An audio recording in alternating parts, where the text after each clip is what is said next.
Hello hello, bonjour à tous, bienvenue donc pour cette première vidéo de l'année 2026. Alors il y a quelques jours sur ma page Facebook j'ai posté une vidéo sur une petite réalisation. C'est un nettoyeur de roues pour machine. Je l'ai partagé sur plusieurs pages Facebook également. Ça a remporté un vif succès et du coup je me suis dit pourquoi pas en faire une vidéo tuto. Donc maintenant je vais vous montrer comment j'ai réalisé ce petit outil très efficace. Alors voici la présentation donc de cet outil que j'ai baptisé un nettoyeur de roues. Alors ce n'est pas un produit que j'ai inventé, j'avais déjà vu il y a quelques années donc une réalisation assez semblable. Donc c'était un outil qui transmettait l'énergie électrique aux roues d'une machine renversée dans un écrin. Et donc je me suis dit écoute, pourquoi pas le fabriquer. Alors je suis parti à la base d'une boîte en bois que vous voyez ici. Je pense qu'elle renfermait une bouteille, ça devait être un cadeau. Donc il devait y avoir une glissière ici, et la bouteille devait être à l'intérieur. Alors, c'est un ex-TCO, tableau de contrôle optique que j'avais sur le réseau. Il avait un régulateur, vous verrez d'ailleurs tout à l'heure dans les photos, il avait un régulateur analogique ici, qui permettait donc de faire marcher les machines. Et ici donc il y avait la plaque avec par exemple, comme vous voyez ici, le tracé du réseau, avec les interrupteurs, les LED, etc. Alors, ce que j'ai fait, donc, dans la partie qui est ici, vous voyez sur les photos également, j'ai mis une alimentation donc électrique qui s'actionne ici avec cet interrupteur. C'est un ex-transfo de sonnerie avec une carte de régulation et de lissage. Donc il y a un pont de diode pour les initiés ainsi qu'un condensateur électrolytique qui permet de lisser la tension. Donc je sors environ avec 8 volts, ce qui suffit largement pour faire tourner les roues de la machine et les nettoyer. Dans la partie droite, donc, ici vous avez le berceau qui est constitué tout simplement avec des plaques de mousse découpées au cutter et puis ajustées. Et ici donc vous avez la partie électrique. Alors ça se déverrouille avec ceci. Et voilà, donc c'est deux lamelles. C'est des lamelles que j'ai récupérées dans un appareil électrique qui sont fixées sur un support que j'ai constitué avec des profilés plastiques. J'ai relevé la hauteur grâce à deux petits morceaux de bois. Tout cela est réalisé et collé à la colle super glue. Donc on met la machine dans le berceau, vous allez voir tout à l'heure. Ensuite on place au niveau des roues les deux palpeurs. Et on verrouille ici avec la petite tige. Clac. Comme ça, ça évite que les roues de la machine soulèvent tout l'ensemble. Voilà donc pour la présentation. Donc bien sûr ici le courant secteur, l'interrupteur. Allez, je vous montre au moyen des photos que j'ai prises pendant la réalisation comment j'ai fait.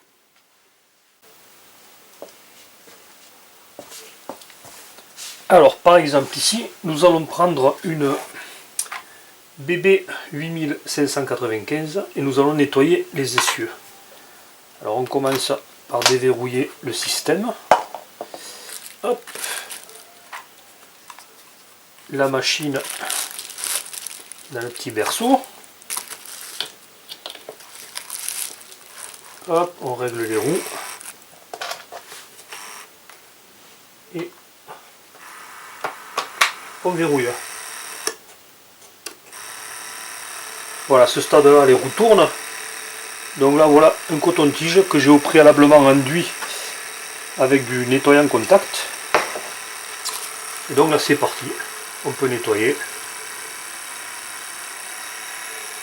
Roue après roue.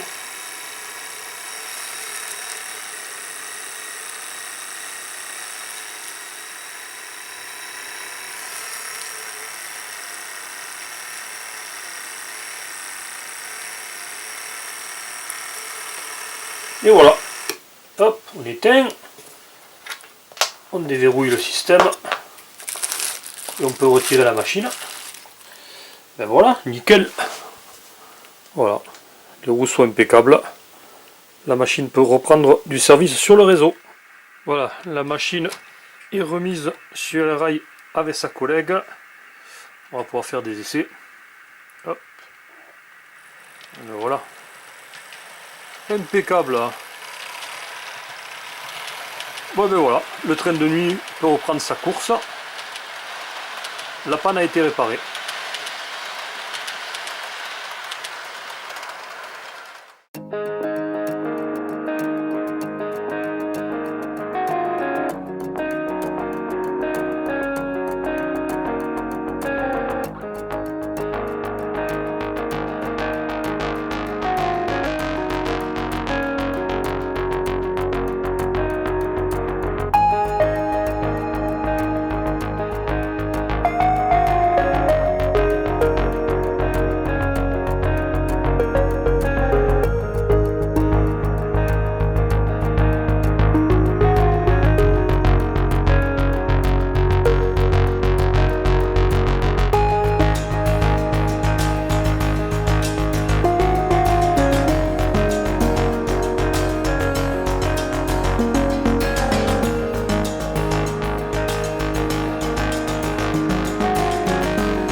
voilà, le premier tuto de l'année, le tuto de l'année 2026, le numéro 1, est à présent terminé. Donc je vous donne rendez-vous pour une prochaine vidéo. Ça sera sûrement les premières circulations sur le réseau. Donc à bientôt, bye bye.